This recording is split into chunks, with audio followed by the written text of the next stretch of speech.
Okay. आज का topic हमारा प्रोजेक्ट मैनेजमेंट से है और प्रोजेक्ट मैनेजमेंट की स्लाइड 1 को हम कंसीडर करेंगे इंशाल्लाह। तो फर्स्ट टॉपिक हमारा ये है कि प्रोजेक्ट क्या होता है।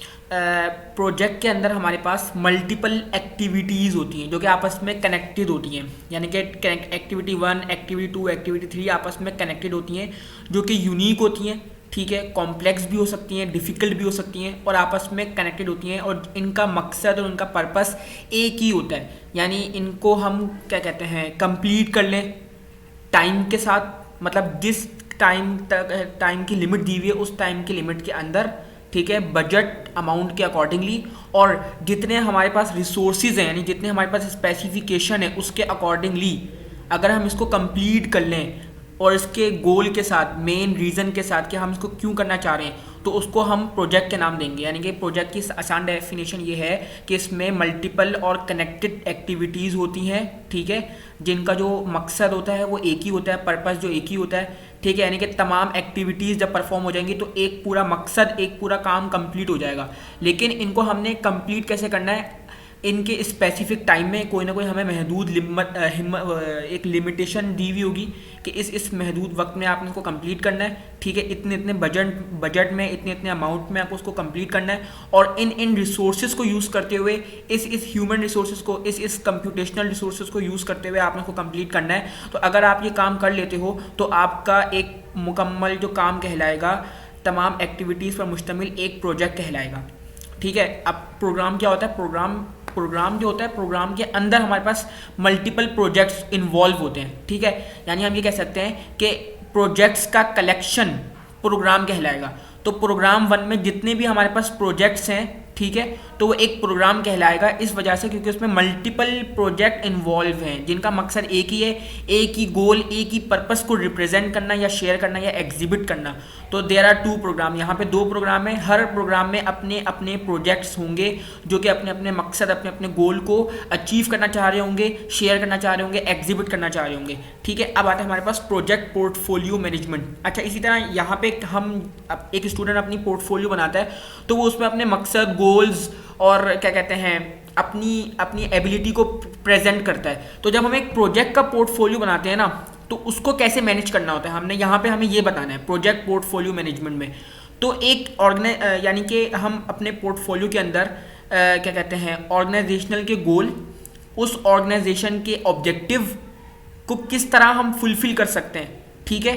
और हमें क्या बताना होता है, हम क्या कहते हैं, अपने पोर्टफोलियो पे हमारे जो प्रोजेक्ट हैं, जो प्रोग्राम हैं, जो ऑपरेशन जो हम परफॉर्म करेंगे अपनी ऑर्गेनाइजेशन में, उस पर डिसीजन मेकिंग करेंगे और उसको कितनी एफिशिएंसी से हम परफॉर्म कर सकते हैं, इसका नाम हमारे पास पोर्टफोलियो मैनेजमेंट है।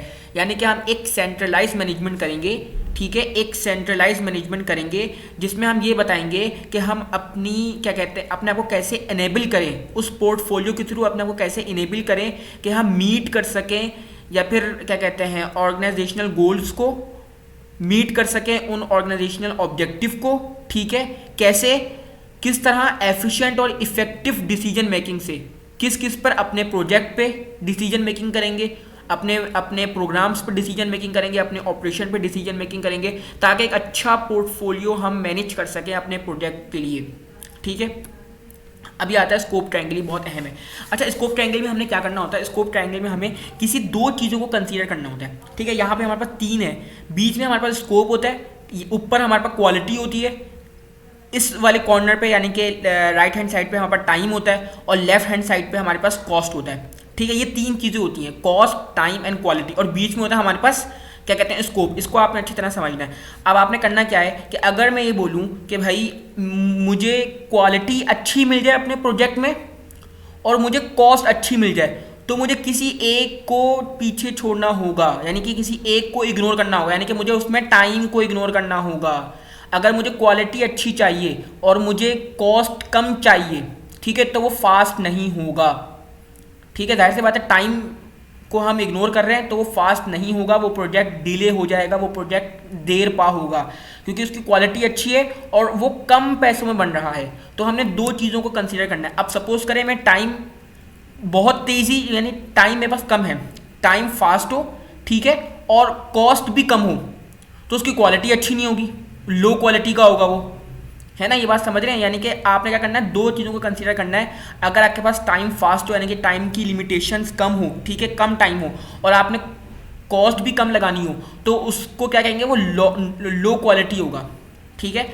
और अगर हम एक बात करते हैं, टाइम भी कम हो, टाइम भी फास्ट हो यानी कम हो, और क्वालिटी गुड हो, ठीक है, यानी क्वालिटी अच्छी क्वालिटी का कम टाइम में बन जाए, तो उस वो नॉट चीप होगा, यानी कि एक तरह से क्या कहते हैं, बहुत ज़्यादा चीप होगा, इस तरह का मामला हो जाएगा, ठीक है।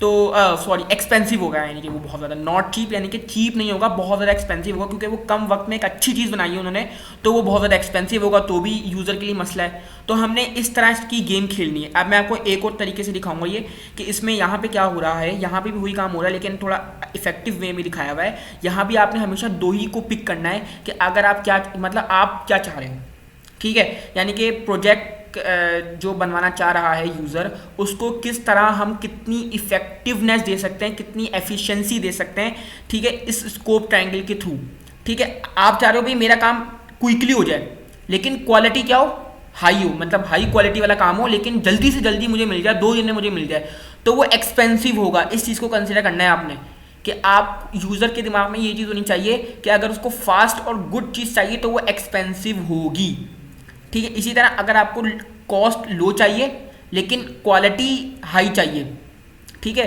तो वो चीप और हाई क्वालिटी का जो मिल के बनेगा ना, वो उसकी प्रायोरिटी बहुत ज़्यादा लो होगी, ठीक है, यानी कि वो लेस प्रायोरिटी वाला प्रोजेक्ट होगा। इसी तरह कॉस्ट कम हो, ठीक है, लेकिन बहुत जल्दी बन जाए, यानी कि क्विकली डन हो जाए, यानी कि फास्ट हो जाए, टाइम बहुत कम लगे, तो वो चीप एंड क्विक होगा, तो उसकी क्वालिटी क्या होगी, लो होगी। आपने इसको इस तरह रीड करना है, कि दो को पिक करके फिर आपने देखा कि क्या कॉन्सिक्वेंसेस हो सकते हैं हमारे प्रोजेक्ट के ऊपर, ठीक है। तो उससे हम अपने स्कोप को डिसाइड करते हैं, उससे अपने गोल को, अपने जो है यानी कि यूज़र के पर्सपेक्टिव से हमें सोचना होता है कि कैसे हम यूज़र को कम से कम टाइम में ज़्यादा से ज़्यादा अच्छी क्वालिटी जल्दी से जल्दी दे दें, तो क्या हमारा प्रोजेक्ट पे असर पड़ेगा।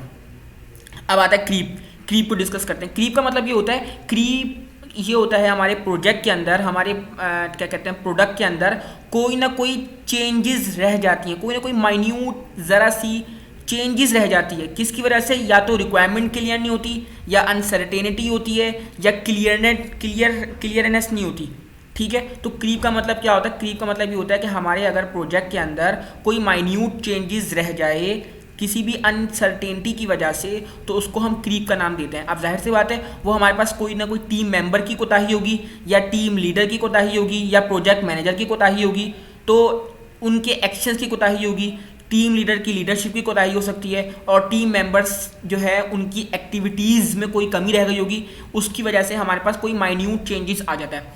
तो वो 4 तरह के यहाँ पे हमें क्रीप बताए गए कि 4 तरह के क्रीप होते हैं। पहला जो मोस्ट इंपॉर्टेंट है उसको हम बोलते हैं स्कोप क्रीप, ठीक है। स्कोप क्रीप का मतलब, स्कोप से मतलब लगा, यानी कि स्कोप में कोई ना कोई चेंजेस आ गई है, ठीक है, स्कोप में कमी रह गई है, ठीक है, या स्कोप में ज्यादती हो गई है ना, तो इससे स्कोप क्रीप का हम अंदाज़ा लगाते हैं। स्कोप क्रीप में ये होता है कि हमारे पास जो हमारा ओरिजिनल प्लान था, यानी कि ओरिजिनल प्रोजेक्ट जो बनवाना था, उसमें तब्दीली आ गई है।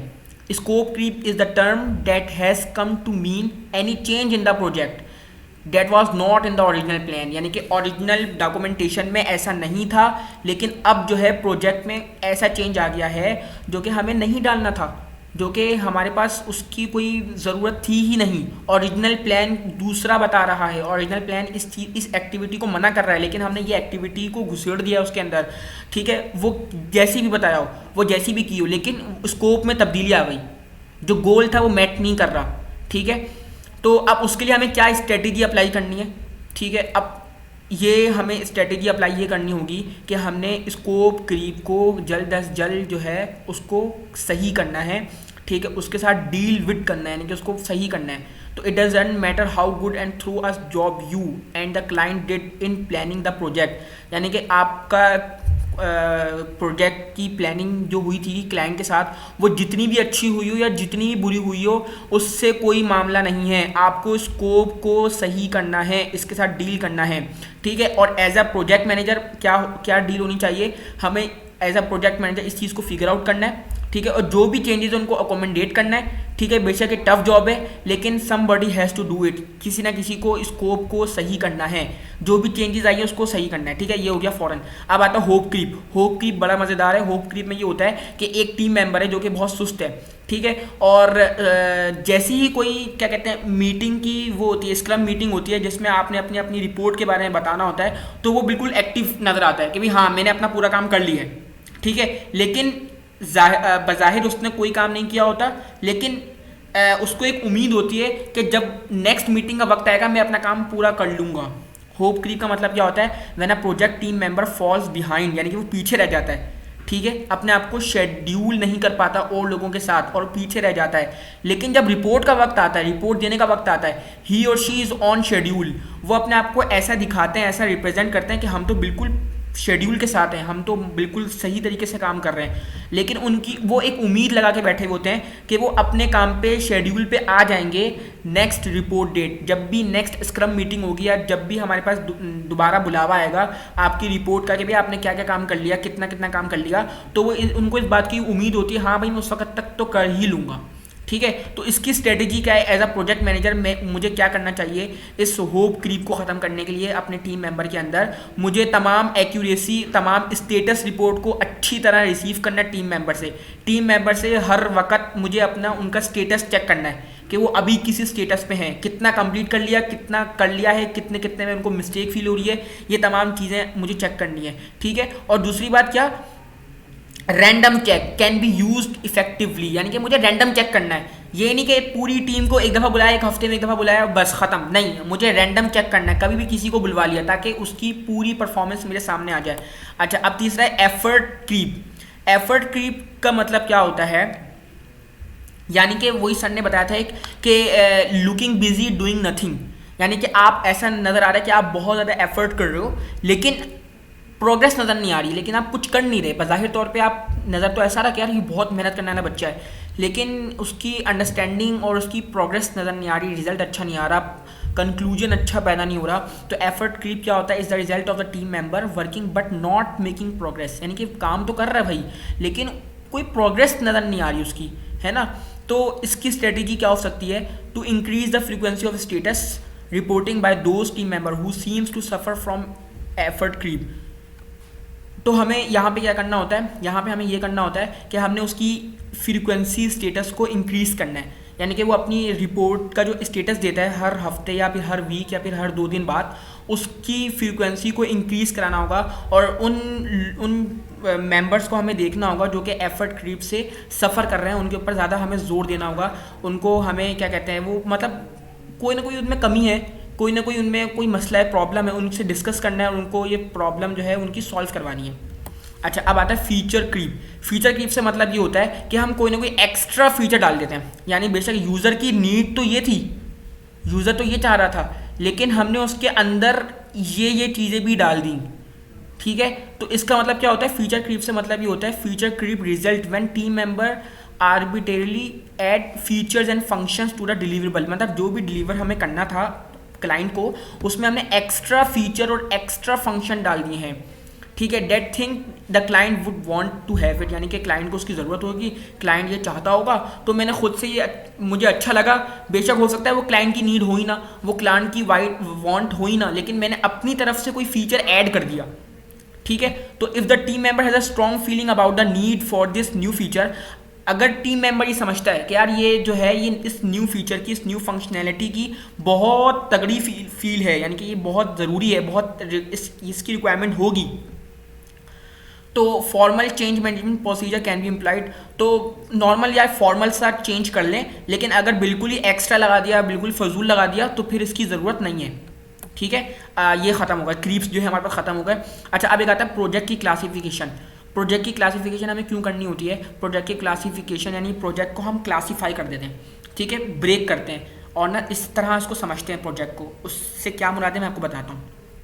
अच्छा, एक अप्रोच होती है वन साइज़ फिट्स ऑल, यानी कि हमने कभी एक साइज़ खरीद लिया है और हम हर किसी को उसको पहनाने की कोशिश करेंगे, चाहे वो मोटा हो, चाहे वो पतला हो, चाहे वो सूखा हो, चाहे वो लंबा हो, है ना। यानी कि हमने एक साइज़ की शर्ट खरीद ली है, एक साइज़ की पैंट खरीद ली है और अब हम चाह रहे हैं कि वो साइज़ जो है वो हर किसी को आ जाए। तो ये कोई अच्छी अप्रोच नहीं है अडॉप्ट करने के लिए, ठीक है, और इससे हमेशा क्या होगा? ट्रबल ही होगा।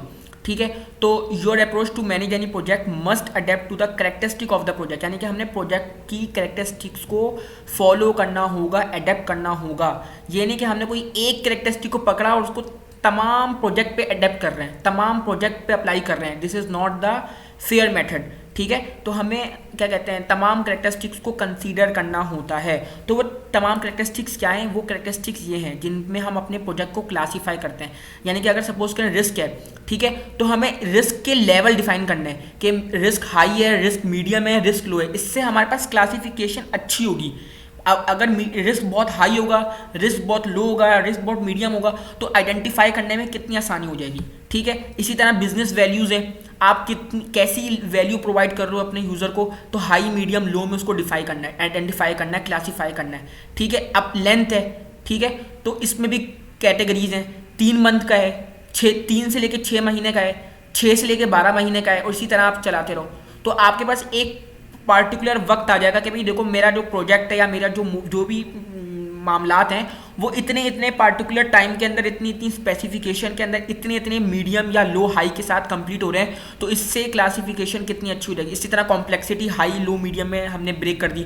टेक्नोलॉजी यूज, कितनी टेक्नोलॉजी, क्या क्या टेक्नोलॉजी यूज़ की है, यानी कि well established, used occasionally, use rarely, never used, इस तरह के लफ्ज़ आपने इस्तेमाल करने हैं, इस तरह के कीवर्ड्स को आपने यूज़ करना है, ठीक है। तो इस तरह ये आपकी जो है करेक्टरिस्टिक्स आपने तमाम फॉलो करनी है अपने प्रोजेक्ट को क्लासीफाई करने के लिए, ठीक है। तो यहाँ तक हमारा प्रोजेक्ट, यहाँ तक हमारी जो है स्लाइड थी। बाकी ये स्लाइड 1 जो है कंप्लीट एक तरह से ना, बाकी इंशाल्लाह देखते हैं।